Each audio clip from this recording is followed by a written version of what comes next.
सावित्री का जीवन पतिव्रत धर्म का एक आदर्श उदाहरण है, जो उसके दृढ़ विश्वास और पति के प्रति समर्पण को दर्शाता है। सावित्री और सत्यवान की कहानी भारतीय संस्कृति में एक महत्वपूर्ण स्थान रखती है। यह कहानी पतिव्रत धर्म, दृढ़ विश्वास और सत्यवान के प्रति प्रेम को दर्शाती है। सावित्री की कहानी को कई पुराणों और महाभारत में भी शामिल किया गया है, जो इसकी मान्यता को दर्शाता है।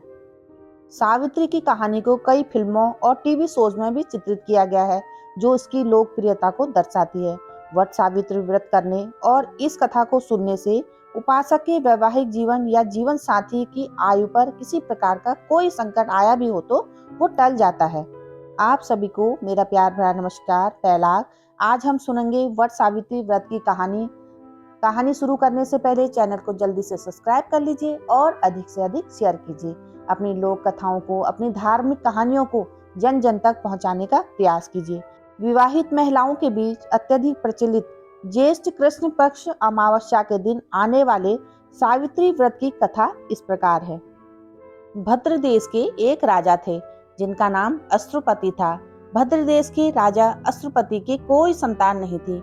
उन्होंने संतान प्राप्ति के लिए मंत्रों उच्चारण के साथ प्रतिदिन 1,00,000 आहुतियां दी। 18 वर्षों तक यह क्रम जारी रहा। इसके बाद सावित्री देवी ने प्रकट होकर वर दिया कि राजन, तुझे एक तेजस्वी कन्या पैदा होगी।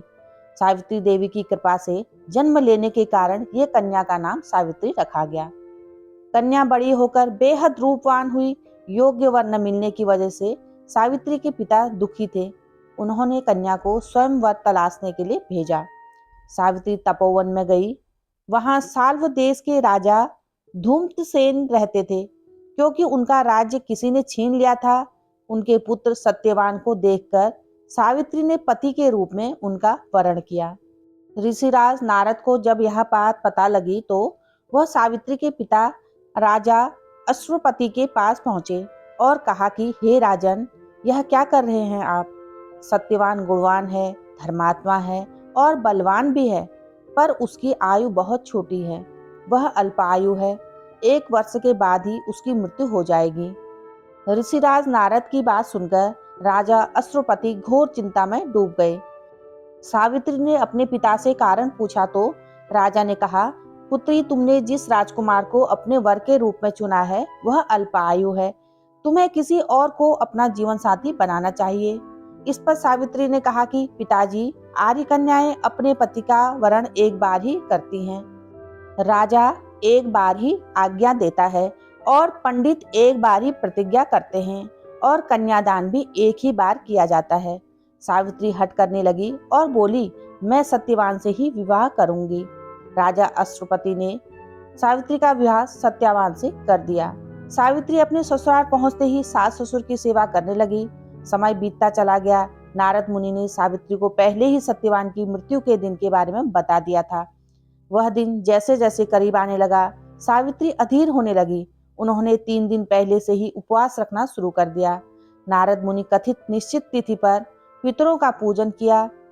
हर दिन की तरह सत्यवान उस दिन भी लकड़ी काटने के लिए जंगल को चले गए। साथ में सावित्री भी गई। जंगल में पहुंचकर सत्यवान लकड़ी काटने के लिए एक पेड़ पर चढ़ गए। तभी उनके सिर में तेज दर्द होने लगा। दर्द से व्याकुल सत्यवान पेड़ के नीचे उतर गए। सावित्री अपना भविष्य समझ गई। सत्यवान के सिर को गोद में रखकर सावित्री सत्यवान का सिर सहलाने लगी। तभी वहां यमराज आते दिखे। यमराज अपने साथ सत्यवान को ले जाने लगे। सावित्री भी उनके पीछे पीछे चल पड़ी। यमराज ने सावित्री को समझाने की कोशिश की कि यही विधि का विधान है, लेकिन सावित्री नहीं मानी।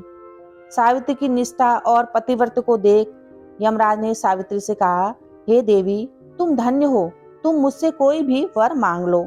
तब सावित्री ने कहा, मेरे सास ससुर वनवासी हैं और अंधे हैं, उन्हें आप दिव्य ज्योति प्रदान करें। यमराज ने कहा, ऐसा ही होगा, जाओ अब लौट जाओ। लेकिन सावित्री अपने पति सत्यवान के पीछे पीछे चलती रही। यमराज ने कहा, हे देवी, तुम वापस जाओ। सावित्री ने कहा, भगवान, मुझे अपने पति देव के पीछे पीछे चलने में कोई परेशानी नहीं है। पति के पीछे चलना मेरा कर्तव्य है।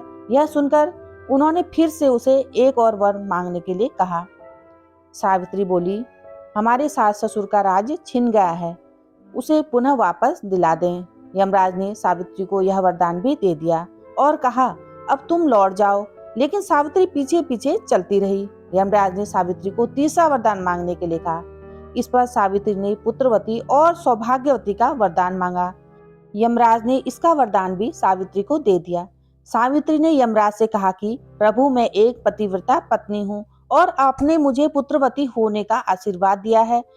यह सुनकर यमराज को सत्यवान के प्राण छोड़ने पड़े। यमराज अंतर्ध्यान हो गए और सावित्री उसी वट वृक्ष के पास आ गई जहाँ उसके पति का मृत शरीर पड़ा था। सत्यवान जीवित हो गया और दोनों खुशी खुशी अपने राज्य की ओर चल पड़े। दोनों जब घर पहुंचे तो देखा कि माता पिता को दिव्य ज्योति प्राप्त हो गई है और उनको राज्य वापस मिल गया है। इस प्रकार सावित्री और सत्यवान अपने बच्चों के साथ चिरकाल तक राज्य सुख भोगते रहे। अब मैं अपना वीडियो यहीं पर समाप्त कर रही हूँ। अगली वीडियो में एक नई कहानी के साथ मिलूंगी।